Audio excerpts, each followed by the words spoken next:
قرآن کی اس آیت کی تفسیر کرتے ہوئے حضرت امام قرطبی نے لکھا ہے کہ اس سے مراد کون ہے؟ فرمایا کہ سیدنا علی المرتضیٰ رضی اللہ تعالی عنہ نے ان لفظوں کی تفسیر بیان کرتے ہوئے فرمایا والذی جاء بالصدق، اس سے مراد آقا دو جہاں صلی اللہ تعالی علیہ وسلم ہے۔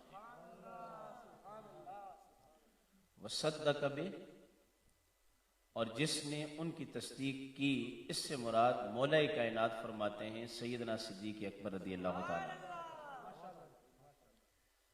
تو اب دو باتیں ہمیں مل گئیں کہ ایک تو یہ ہے کہ حضور علیہ السلام سچائی کے ساتھ آئے، اور جنہوں نے ان کی تصدیق کی اس شخص کا نام صدیق اکبر ہے۔ وصدق بہ، اس آیت کی تفسیر کسی عام بندے نے نہیں کی، بلکہ جس کے بارے میں میرے آقا نے فرمایا کہ انا مدینۃ العلم وعلی بابھا، میں علم کا شہر ہوں اور علی اس کا دروازہ ہے۔ تو ہمیں علی المرتضیٰ رضی اللہ تعالیٰ عنہ یہ بتا رہے ہیں کہ آقا سچائی کے ساتھ آئے، آقا کی آمد سچائی کے ساتھ ہوئی، آقا کی آمد حق کے ساتھ ہوئی۔ اس سچائی کا اور حق کا سب سے پہلے جو تسلیم کرنے والا شخص ہے وہ صدیق اکبر رضی اللہ عنہ، اور یہ تفسیر بیان کر رہے ہیں سیدنا علی المرتضیٰ۔ تو پتہ چلا کہ یہ جو صحابہ کرام اور اہل بیت کے خاندان کے لوگ تھے، ان میں بڑی محبتیں تھیں۔ یہ جب قرآنی آیات پڑھتے تھے یا تفسیر بیان کرتے تھے، جس آیت سے سیدنا صدیق اکبر کی شان ظاہر ہوتی تھی، مولا کائنات دل کھول کر بیان کیا کرتے تھے۔ تو پتہ چلا کہ شان صدیقی کو بیان کرنا یہ سیدنا علی المرتضیٰ کی بھی سنت پاک ہے۔ حضرت حسان بن ثابت کے بارے میں پڑھ رہا تھا کچھ عرصہ پہلے، کتب تفسیر کے اندر ایک عنوان لکھ رہا تھا اس کے تحت۔ تو نبی کریم علیہ السلام نے ایک دن حسان بن ثابت سے فرمایا، حسان تم نے صدیق اکبر کی شان میں بھی کچھ اشعار کہے ہیں؟ تو یہ بات بڑی توجہ طلب ہے کہ دنیا حضور کی توصیف بیان کرتی ہے، حضور کی تعریف کرتی ہے، حضور کی مدح کرتی ہے، اور تفسیر کے اندر آتا ہے کہ حضور پوچھ رہے ہیں حسان بن ثابت سے کہ تم نے میرے صدیق کے بارے میں بھی کچھ کہا ہے؟ تو عرض کی جی ہاں یا رسول اللہ، میں نے صدیق کے بارے میں بھی کچھ کہا ہے۔ تو میرے آقا نے فرمایا پھر سناؤ نا۔ تو حسان بن ثابت کا وہ ایک شعر ہے، بڑا لمبا یہ قصیدہ ہے، وہ یہ ہے کہ وہ دونوں جب غار سور کی طرف جا رہے تھے، اور ان میں سے صدیق اکبر دو میں سے دوسرے تھے، اور وہ نبی کریم علیہ السلام کی رفاقت میں جا رہے تھے۔ تو نبی کریم علیہ السلام نے فرمایا تو نے سچ کہا، جو تو صدیق کی تعریف بیان کر رہا ہے صدیق اسی کا مصداق ہے۔ تو پتہ چلا کہ صحابی کی منقبت سننا، صحابی کا ذکر سننا، یہ نبی کریم علیہ السلام کی سنت پاک ہے۔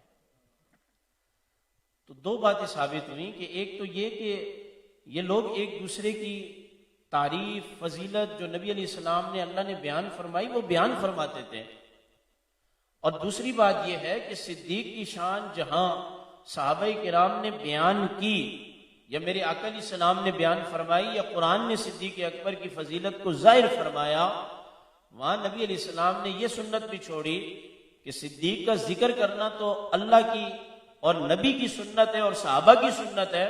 حسان بن ثابت سے منقبت سن کر، اشعار سن کر نبی علیہ السلام نے اس بات کی طرف توجہ دلائی کہ دیکھ لو حسان بن ثابت شاعری کی صورت میں صدیق کی منقبت پڑھ رہے ہیں اور اللہ کا نبی سماعت فرما رہا۔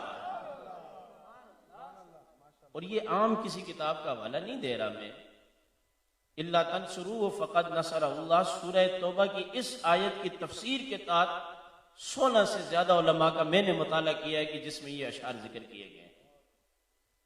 والذی جاء بالصدق وصدق، فرمایا اسی لیے آپ کو صدیق کہتے ہیں۔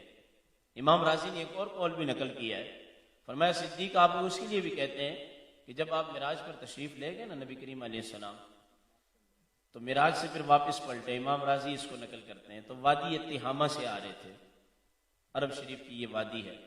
تو جب وادی تہامہ سے آنے لگے مکہ کی طرف, تو نبی کریم علیہ السلام نے جبریل امین سے فرمایا کہ جبریل, یہ جو میرا واقعہ ہے, معجزہ ہے, تھوڑی سی دیر میں مسجد حرام سے مسجد اقصی اور پھر آسمان اور پھر سدرۃ المنتہا لامکان تک گیا, اس کی بھی کوئی تصدیق کرے گا؟ یہ جبریل امین سے حضور علیہ السلام فرما رہے ہیں کہ یہ میرے اس سفر مبارک کی, اس معراج مبارک کی کوئی تصدیق کرے گا؟ کیونکہ یہ ایسا واقعہ تھا کہ جو بہت عقل سے جو ہے نا اوپر تھا, اور معجزہ اس کہتے ہی اس کو ہے کہ جو عقل سے ماورا ہو اور نبی سے صادر ہو, اور عقل سے ہٹ کے ہو, نبی کے علاوہ ہو, تو پھر وہ ولی سے ہوتی ہے تو اس کو کرامت کہتے ہیں. تو جبریل امین عرض کرنے لگے یا رسول اللہ, اور تو پتہ کوئی نہیں ہے مگر صدیق ضرور تصدیق کریں گے. اور پتہ کوئی نہیں ہے مگر صدیق ضرور تصدیق کریں گے. وہی بات ہوئی کہ جب آقا علیہ السلام نے آ کر معراج کا اعلان فرمایا تو سارے مکہ کے کافر دوڑتے ہوئے صدیق اکبر کے پاس اور بڑا شور کرنے لگے اور کہنے لگے اگر کوئی یہ کہے کہ تھوڑے سے لمحے کے اندر مسجد حرام سے مسجد اقصی اور پھر وہاں سے اوپر کی سیر ہوئی ہے تو یہ بتاؤ کہ اس کی تصدیق کی جا سکتی ہے اس شخص کی. سیدنا صدیق اکبر نے فرمایا ذرا ٹھہرو, یہ بتاؤ کہ یہ بات کہی کس نے ہے؟ تصدیق کی جا سکتی ہے لیکن یہ بتاؤ کہ یہ واقعہ کس کا ہے, یہ بات کہی کس نے ہے؟ تو اس وقت کے کافروں نے کہا کہ یہ بات آپ کے صاحب نے کہی ہے, یعنی رسول گرامی صلی اللہ علیہ وسلم نے فرمایا او کافرو, تم تو اس معراج کے معجزے کی تصدیق ہم سے کرواتے ہو, میں نے خدا کو دیکھا کوئی نہیں, لیکن اللہ کے نبی نے فرمایا کہ اللہ ایک ہے, تو میں نے اتنے بڑے نظریے اور عقیدے کی تصدیق کر دی, معراج تو ہے ہی اس سے کم ہے. میں تو اللہ کو ایک مانتا ہی رسول اللہ کی شہادت پر ہوں, میں تو اللہ کو مانتا ہوں, رسول اللہ کی شہادت پر مانتا ہوں.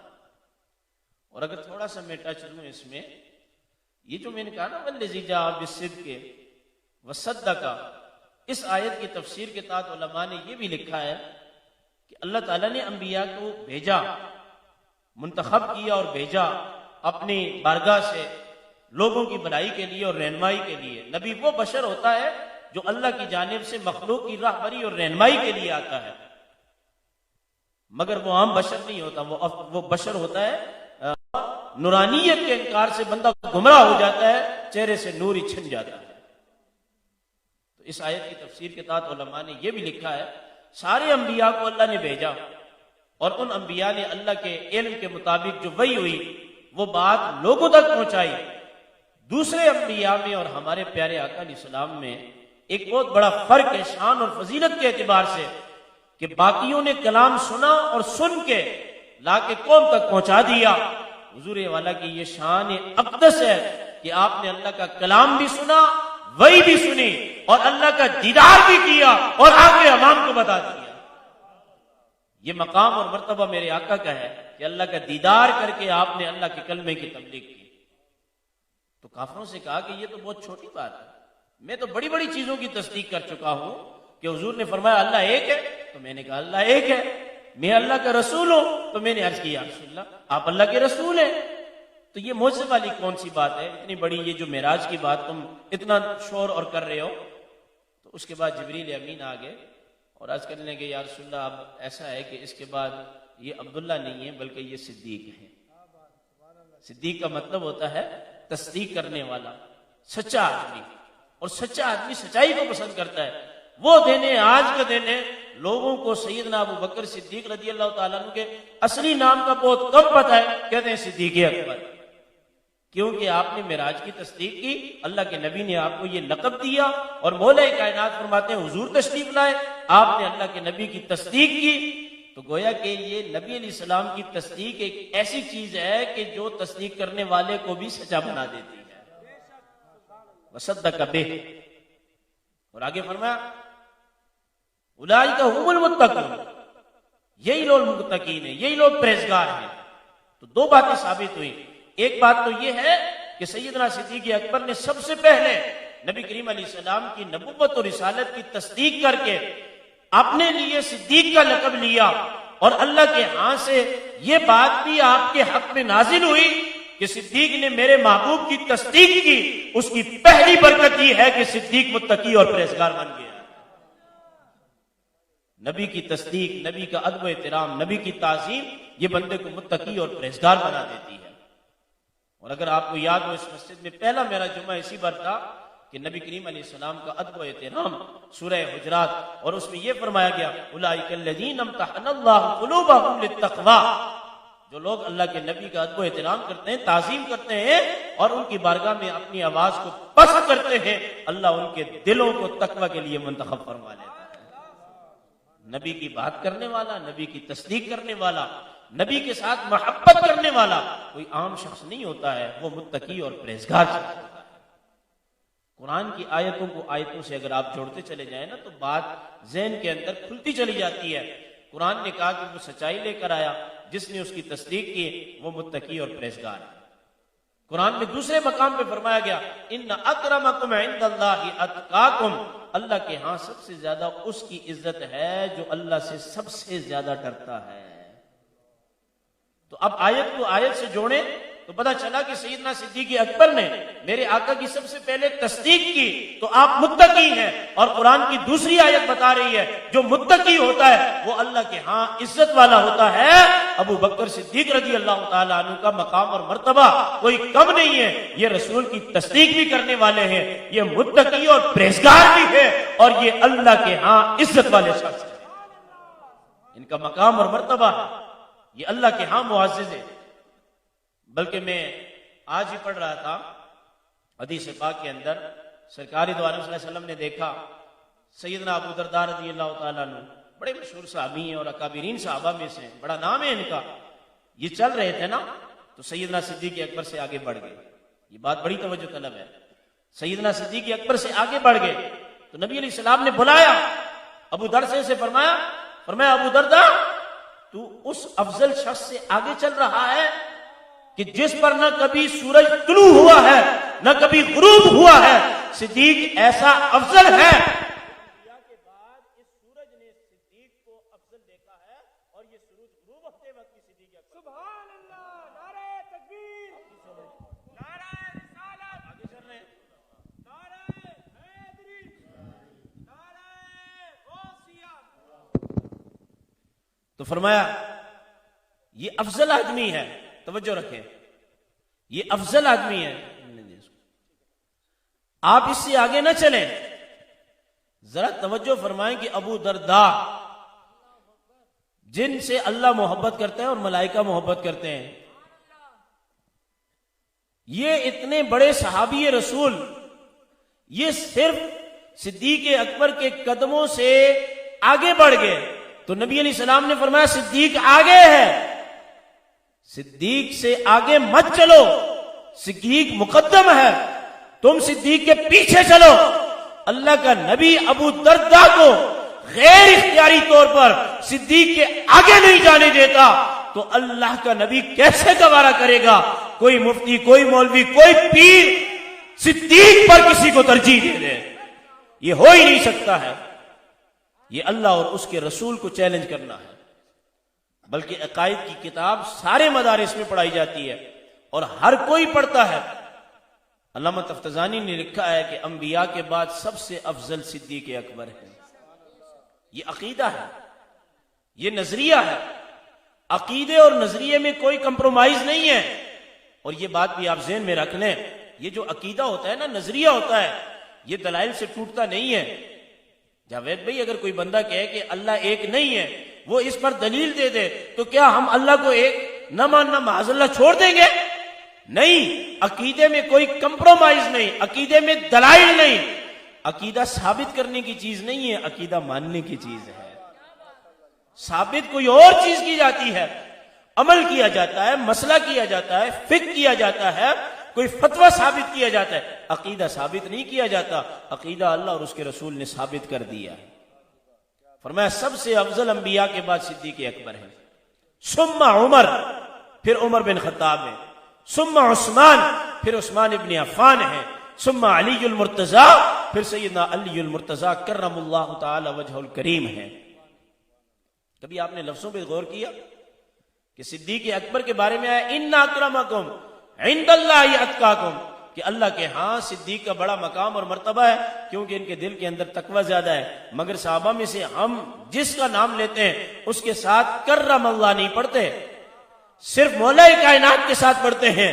تو ایک وہ ہیں جن کی اللہ کے ہاں عزتیں ہیں اور ایک وہ ہیں جن کی عزت کی دعا کرتے ہیں. عزت تو مولا کائنات کی بھی اللہ کے ہاں ہے، مگر تم مولا کائنات کی عزتیں بیان کرتے چلے جاؤ، خدا تمہیں عزتوں سے نواز دے گا. یہ ایسے ہی ہے جب آپ سجدے میں جاتے ہیں یا رکوع میں جاتے ہیں تو سبحان ربی الاعلیٰ کہتے ہیں اور سبحان ربی العظیم کہتے ہیں. اس کا معنی ہے کہ میرا رب ہر عیب سے نقص سے پاک ہے. تو یونس بھائی کیا معنی یہ بنتا ہے کہ ہم تسبیح بیان کرتے ہیں تو اللہ پاک ہوتا ہے؟ نہیں جی، وہ تو ہے ہی پاک ہے. تو پھر ہمیں حکم کیوں ہے؟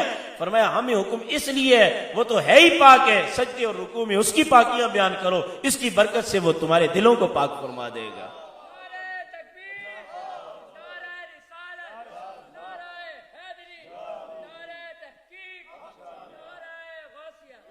اور پھر جیسا کہ میں نے گزارش کی بھی تھی اس دن پروگرام میں کہ سیدنا صدیق اکبر کو صحابی اللہ نے قرار دیا ہے، اور یہ روایت وقت کے اختصار کی وجہ سے میں بیان نہیں کر سکا. سیدنا صدیق اکبر رضی اللہ تعالیٰ عنہ ایک دن کسی سے فرمانے لگے تم میں کون ہے جو سورہ توبہ پڑھے؟ تو ایک شخص اٹھ کے کھڑا ہوا کہ عرض کی کہ یا امیر المومنین سورہ توبہ میں پڑھنا چاہتا ہوں. تو وہ تلاوت کرتا گیا، کرتے کرتے کرتے کرتے جب اس آیت پر پہنچا الا تنصروه فقد نصره الله اذ اخرجه الذين كفروا ثاني اثنين اذ هما في الغار اذ يقول لصاحبه، جب ان الفاظوں پر پہنچا سیدنا صدیق اکبر زارو قطار رونے لگے اور کہنے لگے واللہ انا صاحب رسول اللہ صلی اللہ علیہ وسلم، خدا کی قسم جو قرآن نے صاحب کہا ہے میں ہی رسول اللہ کا صاحب ہوں. خدا کی قسم میں ہوں صاحب رسول اللہ کا. سورہ توبہ کو پڑھانا، پھر اس آیت پہ پہنچنا، پھر خدا کی قسم اٹھا کے کہنا میں ہوں رسول اللہ کا ساتھی غار کے اندر جس کا ذکر اللہ نے اپنے قرآن میں فرمایا ہے. امام احمد رضا امام اہل سنت میرے اور آپ کے آقا و مولا شیخ احمد رضا خان فاضل بریلوی رحمۃ اللہ تعالی علیہ نے اپنے فتاوی رضویہ شریف میں لکھا ہے اللہ پاک نے جس زمین کی مٹی سے رسول اللہ کی تخلیق فرمائی ہے اسی مٹی سے صدیق اکبر اور عمر بن خطاب کی تخلیق فرمائی ہے. شاید آپ یہ بات کہیں کہ یہ بات تو فتاوی رضویہ کی ہے، نہیں، قرآن کریم ہے منہا خلقناکم وفیہا نعیدکم ومنہا نخرجکم تارۃ اخری. جب قبر پہ مٹی ڈالتے ہیں تو حفیظ بھائی یہی پڑھا جاتا ہے ہم نے تم کو اس زمین سے پیدا کیا، ہم تمہیں اس میں لٹائیں گے اور ہم تمہیں ایک بار اس سے نکالیں گے. فرمایا کہ حضور علیہ السلام کے روزہ شریف کے ساتھ صدیق اکبر کے روزے کا بننا اور پھر عمر بن خطاب کے روزے کا بننا یہ اس بات پر دلالت کرتا ہے کہ جب اللہ نے مٹیاں اٹھائی تھی اور خمیر بنائے تھے، جس زمین کے ٹکڑے سے رسول اللہ کے نور کے لیے خمیر بنایا گیا اسی سے صدیق اکبر کو بنایا گیا اور اسی سے عمر بن خطاب کو بنایا گیا. اللہ نے تو جس خمیر سے اپنے محبوب کو بنایا ہے اسی خمیر سے ٹچ صدیق اکبر کے خمیر کو بنایا ہے. بلکہ الکامل فی تاریخ کے اندر یہ بات موجود ہے. فرمایا کہ جب نبی کریم علیہ السلام کا روزہ شریف بن گیا اور بننے کے بعد جب سیدنا صدیق اکبر کے روزے کے لیے اجازت لی گئی اور لحد بنانے والے کو بلایا گیا. کراچی میں لحد نہیں ہے، کراچی میں قبر ہے. پنجاب میں لحد ہوتی ہے، عرب شریف میں لحد ہوتی ہے. ہمارے یہاں ہزارہ کی زمین میں بھی لحد نہیں ہوتی، قبر ہوتی ہے کیونکہ وہ ریتلی زمین ہے، گر جاتی ہے اوپر. پکی زمین میں لحد بنتی ہے. تو حدیث کے اندر آتا ہے کہ جب سیدنا صدیق اکبر کی لحد کی اجازت مل گئی رسول اللہ کے روزے کے ساتھ بالکل آپ علیہ السلام کے کندھا مبارک کے برابر صدیق اکبر کی لحد کو کھودا گیا اور پھر نبی کریم علیہ السلام کی لحد اقدس سے ملا دیا گیا.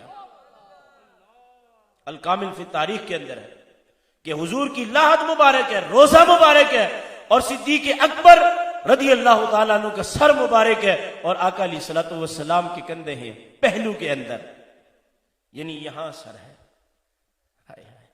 یہاں سر ہے. اور ایک غار سور تھا کہ نبی کریم علیہ السلام آرام فرما ہے اور میرے آقا کا سر مبارک صدیق اکبر کی ران پہ ہے. میرے آقا کتنا نوازتے ہیں کہ اپنے روزے کے اندر صدیق اکبر کو اپنے سینے سے لگایا ہوا ہے. اس لیے امام احمد رضا خان فاضل بریلوی لکھتے ہیں یہ کوئی عام بات نہیں ہے. ان کی مٹی کا کیا کہنے. کسی کو اگر مولانا امیر اہل سنت الیاس قادری صاحب کا پڑوس مل جائے تو وہ کہے گا کہ مجھے ان کا پڑوس ملا ہے. جی کسی کو مفتی اعظم پاکستان مفتی منیب الرحمان صاحب کے بنگلے کے ساتھ گلستان جور میں بنگلہ مل جائے کہیں گے میں مفتی صاحب کا پڑوسی ہوں. کوئی کس پہ ناز کرے گا, کوئی کس پہ ناز کرے گا. صدیق اکبر تو وہ ہیں کہ جو وصال سے لے کر قیامت تک میرے آقا علیہ السلام کے سینے اور پہلو میں سوئے ہوئے ہیں. فرمایا کہ اسی مٹی سے بنایا گیا. اور ایک موقع پر نبی کریم علیہ السلام نے فرمایا, بخاری شریف کی حدیث ہے, جو نماز پڑھنے کے بعد باب الصلاۃ نفل سے محبت کرے گا وہ باب الصلاۃ سے جنت میں جائے گا. روزہ رکھنے کے بعد نفلی روزے سے پیار کرے گا باب الصوم سے جائے گا. جو توبہ زیادہ کرے گا وہ باب التوبہ سے جائے گا. اور جو بچوں کے ساتھ شفقت کرے گا وہ باب محمد سے جنت میں جائے گا. فرمایا جو زکات دینے کے بعد صدقہ نفلیہ کرے گا وہ باب الصدقہ سے جنت میں جائے گا. ہر بندہ اپنے مرغوب دروازے سے داخل ہوگا. جو عمل جس کو پسند ہے وہی دروازہ اس کے لیے پیش کیا جائے گا. بخاری شریف کی روایت ہے, قرآن کے بعد بخاری کا نمبر ہے, کتاب الصوم کے اندر یہ روایت ہے. سیدنا صدیق اکبر عرض کرتے ہیں یا رسول اللہ بڑی اچھی بات ہے, کوئی باب الصلاۃ سے گیا, کوئی باب الجہاد سے گیا, کوئی باب الصدقہ سے گیا, کوئی باب الصوم سے گیا, بڑی اچھی بات ہے. کوئی ایسا ہے جس کو سارے دروازے والے بلائیں گے؟ فرمایا ہاں صدیق, میری امت میں ایک ایسا شخص ہے کہ جب وہ جنت کی طرف بڑھے گا تو جنت کے ہر دروازے پر کھڑے ہوئے دربان کہے گا حضور آ جائیے تشریف لائیے, آ جائیے تشریف لائیے, آئیے آئیے. کہ باب الصلاۃ کا دربان بھی صدیق اکبر سے عرض کرے گا, باب الجہاد کا بھی. تو اس حدیث کی شرح کرتے ہوئے علماء لکھتے ہیں, میرے اساتذہ نے یہاں یہ بات کہی کہ صدیق اکبر کو قیامت کے دن ہر دروازے والا بلائے گا. بخاری کی روایت ہے, آؤ صدیق مجھ سے داخل ہو جاؤ. اس کی وجہ کیا ہے؟ فرمایا اس کی وجہ یہ ہے کہ صدیق کا ہر شے میں نمبر پہلا ہے. اس کی وجہ یہ ہے کہ صدیق اکبر کا ہر چیز میں نمبر پہلا ہے. روزے میں نمبر پہلا, نماز میں نمبر پہلا, جہاد میں نمبر پہلا, صدقے میں نمبر پہلا. اور صدقے کا تو یہ عالم کہ ایک دن حضرت عمر کہنے لگے جنگ تبوک پہ میں نے سوچا آج عمر کا بینک بیلنس بڑا اچھا ہے, گھر میں بہت کچھ پڑا ہوا ہے, آج تو میں صدیق میں سبقت لے جاؤں گا. وہ عمر کے جو بات کہیں ان کی بات کو خدا قرآن بنا کر قرآن میں نازل کر دے. وہ کہہ رہے ہیں کہ میں آج صدیق پہ سبقت لے جاؤں گا. وہ سبقت نہیں لے جا سکے تو کوئی اور صحابی کوئی بھی نہیں لے جا سکتا. صدیق وہ ہے جو ازل سے میرے نبی کا نائب ہے. تو فرمایا کہ میں گھر گیا, میں نے گھر کے پورے مال میں سے سارا جمع کیا, آدھا میں حضور کی بارگاہ میں لے آیا. اور سیدنا صدیق اکبر گھر گئے تو کہنے لگے سب کچھ نکال دو. تو حضور دیکھ رہے تھے, مال زیادہ نظر آیا تو آپ نے فرمایا یہ کس کا ہے؟ حضرت عمر کہنے لگے یا رسول اللہ یہ میرا ہے. گھر میں کیا چھوڑا ہے؟ فرمایا کہ نصف, آدھا گھر والوں کے لیے. اس کو عمر کہتے ہیں. صدیق اکبر رضی اللہ تعالیٰ عنہ کے مال کو آپ نے ملاحظہ کیا, مشاہدہ کیا, دیکھا, چھڑی ماری, فرمایا یہ کس کا ہے؟ سیدنا صدیق اکبر عرض کرنے لگے یا رسول اللہ یہ میرا ہے. فرمایا گھر کیا چھوڑا ہے؟ اب کئی تو میں چھوڑ آیا ہوں اپنے گھر میں اللہ اور اس کے رسول کو چھوڑ آیا ہوں. میرا گھر اللہ اور اس کے رسول کے حوالے, سب کچھ آپ کی خدمت میں ہے. اسی لیے تو علامہ اقبال کو بھی پھر کہنا پڑا کہ ہر بندہ جب اللہ کی بارگاہ میں جائے گا تو بندہ چاہے گا کہ میری یہ بات بھی ہو جائے, یہ بات بھی ہو جائے, یہ بات بھی ہو جائے. لیکن جب صدیق اللہ کی بارگاہ میں جائیں گے تو اللہ چاہے گا جو صدیق کہے گا وہی ہوگا. صدیق سے رضا پوچھی جائے گی, صدیق تم بتاؤ تمہاری کیا رضا ہے؟ ہم اللہ کی رضا چاہتے ہیں اور اللہ اور اس کا رسول صدیق کی رضا چاہتا ہے. میں جب یہ حدیث پڑھتا ہوں نا رونگٹے کھڑے ہو جاتے ہیں میرے آقا نے فرمایا تم میں سے جس نے میرے ساتھ جو نیکی کی، جو احسان کیا، جو تلوار چلائی، جو دین کی خدمت کی، میں نے اس کا بدلہ دنیا میں چکا دیا. ہر ایک کا، مولا کائنات کا بدلہ دے دیا، حضرت عمر کا بدلہ دے دیا، حضرت عثمان کا بدلہ دے دیا، ہر صحابی کا، ہر غلام کا آپ نے بدلہ دنیا میں چکا دیا. فرمایا ایک صدیق ہے کہ جس کا بدلہ قیامت کے دن خود خدا عطا فرمائے گا. کوئی تو بات ہے نا. ایک مرتبہ نبی کریم علیہ السلام کے ان دو یاروں کے مابین تھوڑی سی شکر ہو گئے اور شکر و شیر ہو گئے، حضرت عمر اور حضرت صدیق اکبر رضی اللہ تعالیٰ عنہ. تو حضرت صدیق اکبر چلے گئے نبی کریم علیہ السلام کی بارگاہ میں. حضرت عمر معذرت کرنے گئے کہ میں جا کے صدیق سے معافی مانگوں گا، لیکن میرے آقا علیہ السلام نے معذرت سے پہلے ہی فرمایا مجھے میرے صاحب کے بارے میں پریشان مت کیا کرو. تم میں سے جس کے سامنے بھی میں نے اسلام کو پیش کیا اس نے دلیل طلب کی ہے. ایک صدیق ہے جس کے سامنے میں نے اسلام پیش کیا. عرض کی آقا میں تو منتظر تھا کہ جب شام کا کاروباری سفر آپ کی معیت میں کیا کرتا تھا اور بادل آپ پہ سایہ کرتے تھے، میں تو انتظار کر رہا تھا آپ اعلان کریں اور میں ماننے والا بن جاؤں. سب سے پہلے اسلام صدیق اکبر کے سینے میں داخل ہوا. اور اللہ پاک قرآن میں فرماتا ہے اللہ چاہتا ہے جس کے سینے کو اسلام کے لیے کشادہ کر دیتا ہے اور جس کو چاہتا ہے اس کے سینے کو اسلام کے لیے تنگ کر دیتا ہے. ایک مرتبہ میرے آقا نے فرمایا کہ ایک بندہ ہے، بخاری شریف کی روایت ہے، کتاب العلم کی، بس مختصر کر رہا ہوں ٹائم زیادہ ہو گیا ہے، کتاب العلم کی ہے، امام بخاری اس کو لے کر آئے علم کے باب کے اندر. حضور نے فرمایا ایک اللہ کا بندہ ہے، اللہ نے اس کو اختیار دیا کہ تو دنیا میں رہنا چاہتا ہے یا پھر آخرت میں آنا چاہتا ہے. تو اس بندے نے آخرت کو چن لیا دنیا کے بدلے میں. بس یہ بات بیان فرمائی میرے آقا علیہ السلام نے. سیدنا صدیق اکبر ساروں قطار رونے لگ گئے. ابو سعید خدری اس حدیث کے راوی ہیں اور اس وقت یہ جوان تھے. تو حدیث کے لفظ یہ ہیں، ہم تو ایسا بھی نہیں کہتے، ابو سعید خدری کے الفاظ بخاری میں حدیث کے. کہنے لگے میں نے کہا کہ اللہ کے نبی نے فرمایا کہ ایک اللہ کا بندہ ہے، اس کو اللہ نے اختیار دیے، وہ دنیا میں رہنا چاہتا ہے یہ آخرت میں، اس نے آخرت کو چن لیا. پتہ نہیں اس شیخ کو کیا ہوا ہے، یہ روئے جا رہا ہے. سمجھ آ رہی ہے آپ کو بات؟ پتہ نہیں اس شیخ کو کیا ہے کہ یہ رویا جا رہا ہے. بس ایک بندہ ہے، اللہ نے اس کو اختیار دیا، یہ ایک بات ہے، مگر یہ صدیق اکبر شیخ کہا یہ رو کیوں رہے ہیں؟ جب پوچھا تو بتایا رو اس لیے رہا ہوں کہ اللہ نے اپنے محبوب کو دنیا میں رہنے کا اور آخرت میں آنے کا اختیار دیا ہے. مراد یہ کہ عام لفظوں کے اندر اللہ نے اپنے محبوب کو وصال کا اختیار دیا ہے کہ محبوب مدینہ میں رہنا چاہتے ہو یا ہمارے پاس آنا چاہتے ہو.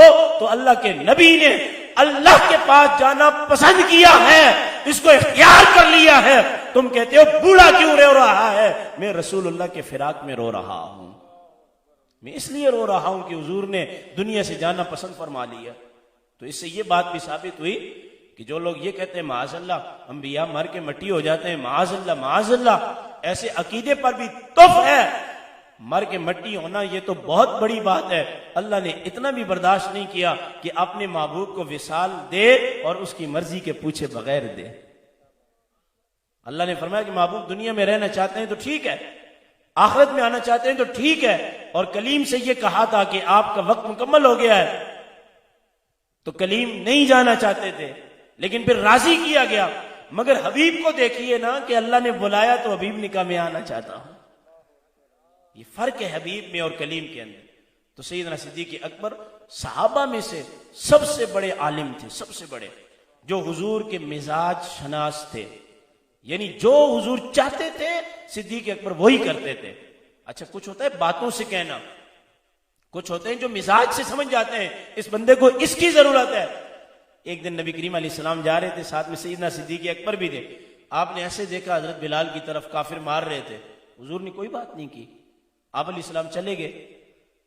حضرت سیدنا صدیق اکبر حضرت بلال کو خرید کے لے کے آ گئے. جب خرید کے لے کر آئے نا منہ مانگی قیمت پر، تو میرے آقا نے فرمایا میرا مال نہیں لگایا. عرض کی یا رسول اللہ جو دیا ہے وہ سارا آپ کا ہے، ہمارا تو کچھ نہیں ہے، وہ سارا آپ کا ہے. پوچھا کہ آپ سے آپ نے کیسے؟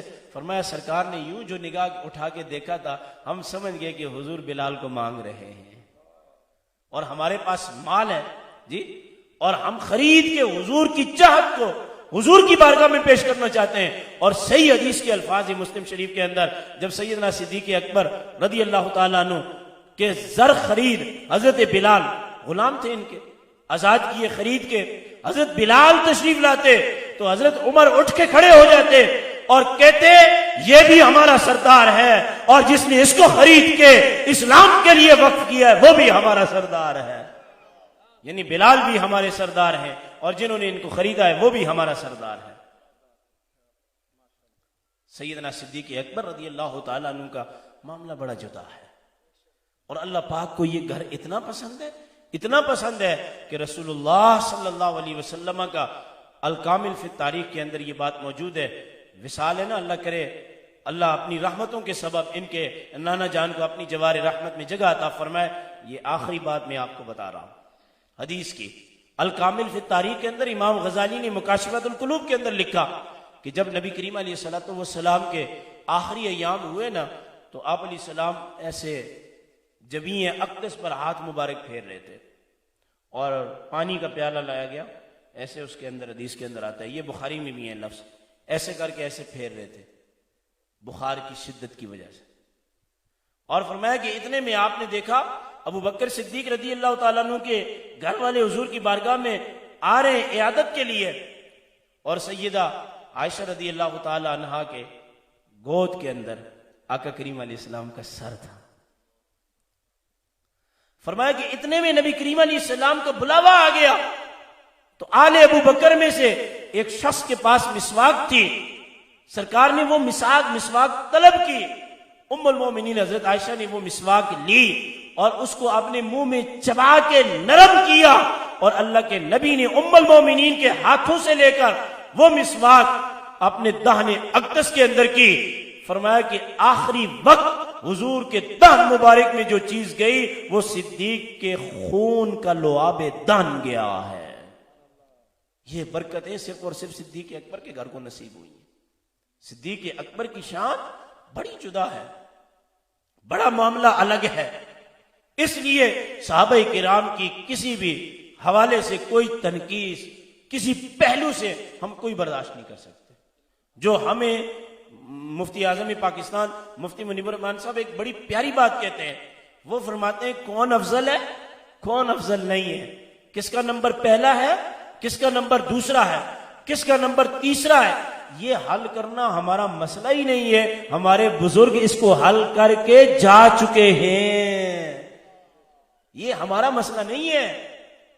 ہماری تشریعات وہی ہیں جو مولا کائنات کی ہیں، حضرت علی کی ہیں. ہماری تشریعات وہی ہیں جو سیدنا عمر بن خطاب کی ہیں اور ہماری تشریعات وہی ہیں جو امام اعظم ابو حنیفہ کی ہیں، جو امام مالک کی ہیں، جو امام احمد بن حنبل کی ہیں اور جو سیدنا شیخ عبد القادر جیلانی کی ہیں. وہ پیر ہی نہیں رہتا کہ جو تمام صحابہ میں نبی کے بعد افضل صدیق اکبر کو نہ مانے. یہ تو ہمارے عقائد میں سے ہے. شیخ عبد القادر جیلانی نے بھی افضل مانا، حضرت خواجہ معین الدین چشتی اجمیری علیہ رحمہ نے بھی افضل مانا، خواجہ نقشبند نے بھی، خواجہ سرورد نے بھی. تو اب خلاصہ یہ نکلا صدیق اکبر کو انبیاء کے بعد افضل ماننا یہ اللہ کا قرآن بھی ہے، نبی کی حدیث بھی ہے، صحابہ بھی ہیں، اولیاء بھی ہیں، صالحین بھی ہیں، علماء حقہ بھی ہیں، امت کا اجماع بھی ہے. کسی مسئلے پر قرآن دلیل ہوتا ہے یا حدیث دلیل ہوتی ہے یا اجماع ہوتا ہے یا قیاس ہوتا ہے یا کسی ولی کی بات ہوتی ہے. صدیق کے افضل ہونے کا معاملہ ایسا ہے کہ قرآن سے لے کر مفتی کے فتوے تک یہ مسئلہ حل ہو چکا ہے.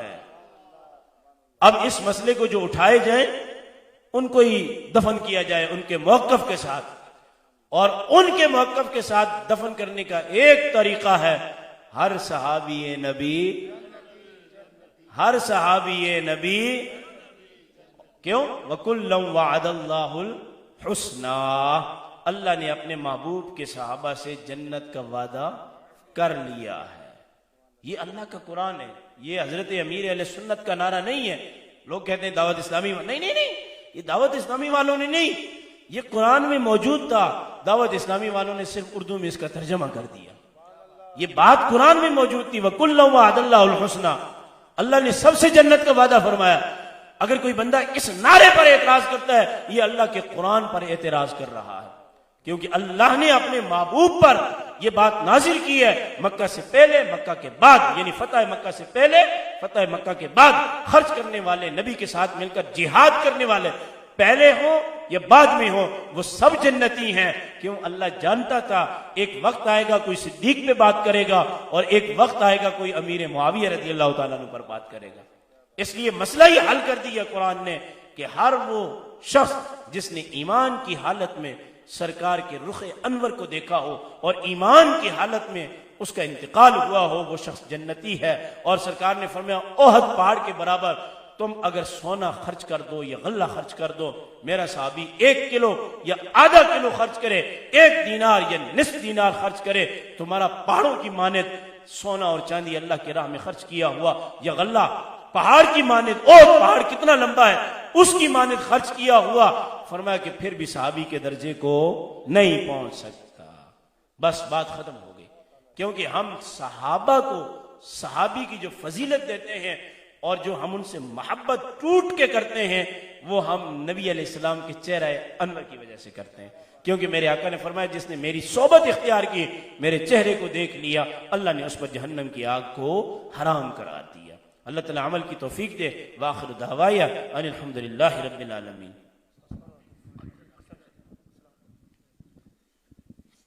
مصطفیٰ